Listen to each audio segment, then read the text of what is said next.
Yeah, so Vampire Survivors kinda sucks, eh?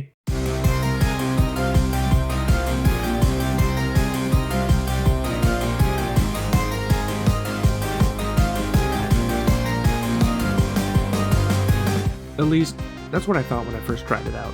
When I first gave Vampire Survivors a shot, I was really on that 20 minutes till dawn grind, which is another absolutely phenomenal shoot 'em up, action roguelike, bullet heaven.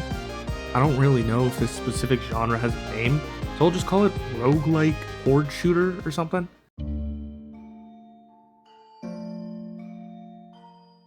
Now, 20 Minutes Till Dawn is a phenomenal game. Much less popular than Vampire Survivors, that's for sure. It's got about a tenth of the reviews on Steam that Vampire Survivors has, but well worth checking out if you like this style of game. 20 Minutes Till Dawn, while being in the same genre as Vampire Survivors, plays very differently. For starters, you have a very limited health pool, and a much more active role in fighting. Mistakes are both incredibly costly and easy to make, considering how much you're doing at any one moment.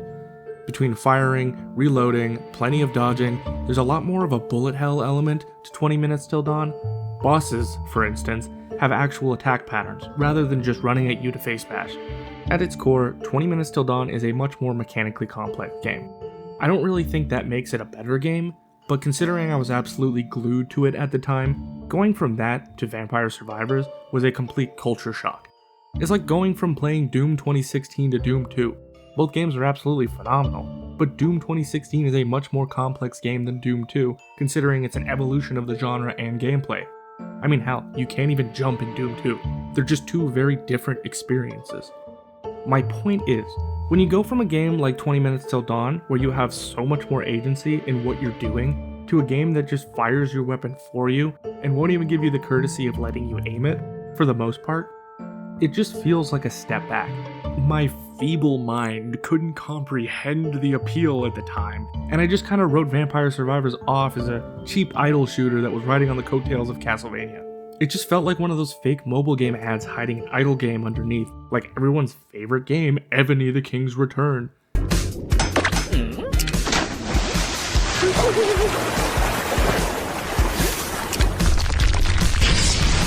No! I don't really care for idle games, I just think they suck. I prefer being able to actually play the game. But if you enjoy them, more power to you, they're just not for me. Fast forward like a year and a half or something, and I ended up downloading the free mobile version of Vampire Survivors when I was visiting family so I could give it a shot. At the time, I couldn't use Steam Remote Play to play Path of Exile 2, because Steam likes to fuck with me for whatever reason, so I decided I'd give Vampire Survivors a genuine, honest, respectful try, rather than just writing it off like I did the first time. I played for about 20 minutes, and it clicked.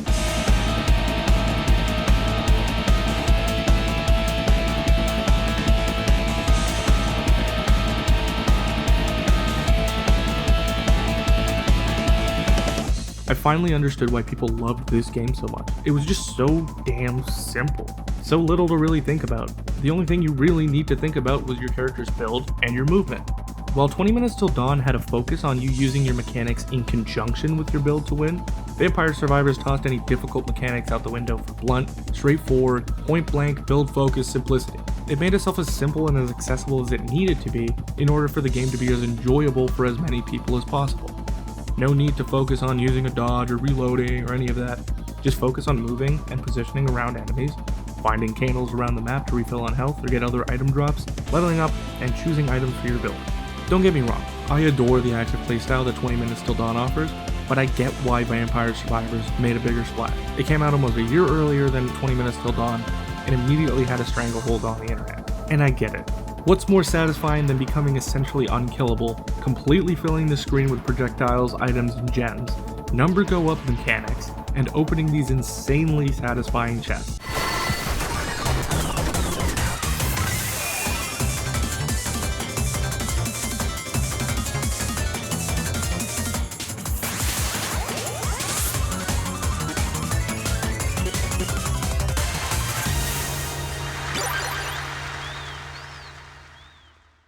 They're like loot boxes, but fun, and not trying to prey on the depressing reality of gambling addictions.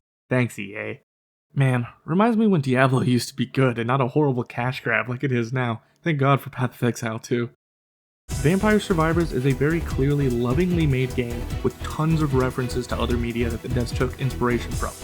Yeah, I mean some of it's pretty blatant. I mean Antonio's whip upgrade being called Bloody Tear. Yeah, there are some references that beat you over the head. But hey, that doesn't matter when you literally team up with the publishers of those games that you took inspo from to release Castlevania themed DLC, which is pretty fucking awesome. Amogus DLC, Bat Robert, and a tree? Dude, what the fuck am I doing? Wait, holy shit, is that Ho-Oh? Speaking of lovingly made, just look at the sprite work here. God, it's beautiful. There's something about the way these sprites look that just fills me with joy. Every enemy type is so visually distinct that you can easily tell what you're up against. Even though most enemies are pretty much the same thing, like 90% of the enemies in this game just run at you and face bash till you're dead. There's very few that actually have projectiles or act differently. Some run at you and explode, some move in patterns, and some actually try to keep their distance at you as they shoot projectiles. It's a very simple game, but it's all it needs to be.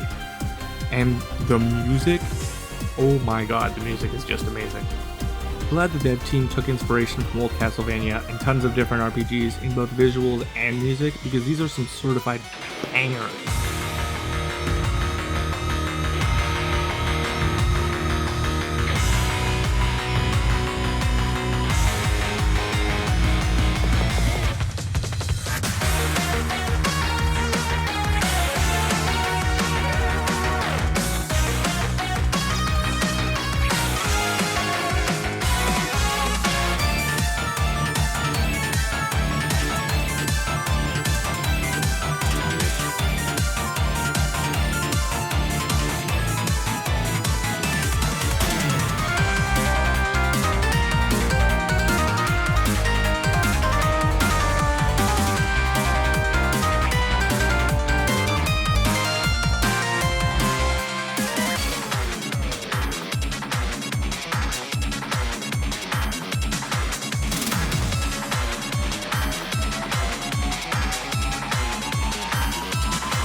It's also pretty nice that there's a loose plot in the game if you pay attention to the item descriptions, enemies, bosses, and stage descriptions.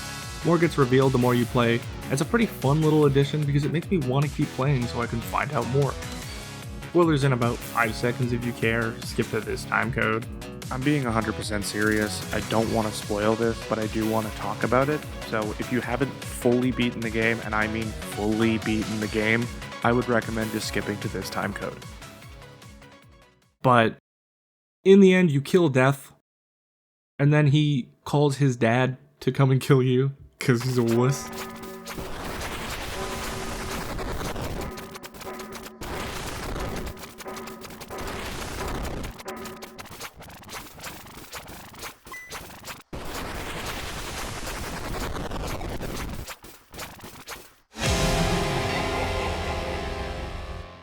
Then you face off against, like, Reaper Voltron?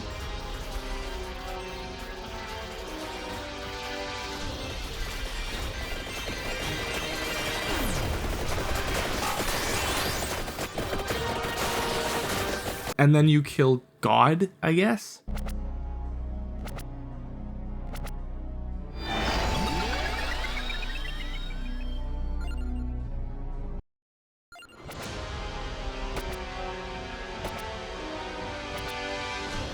Yeah, I don't really know. I still haven't found the vampire. I don't know if he really exists.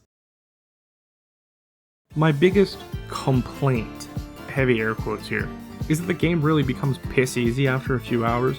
Once you get the basic flow down, you're pretty much unkillable as long as you get a half decent build. Even some shit builds can carry you pretty far, as long as your movement is solid. Part of that really feeds into the whole power fantasy loop this game gets you in, because you can really just become a god tier threat by like 10 to 15 minutes in. And half the time, you can just stop playing the game and just sit there while everything dies around you.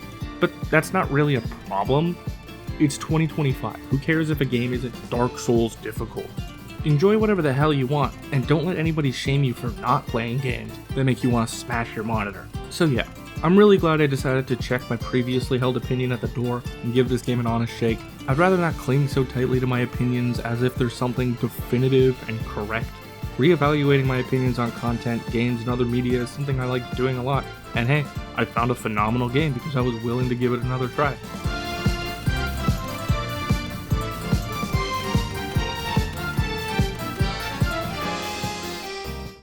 The game broke so badly that the Reaper is frozen in time because nothing works.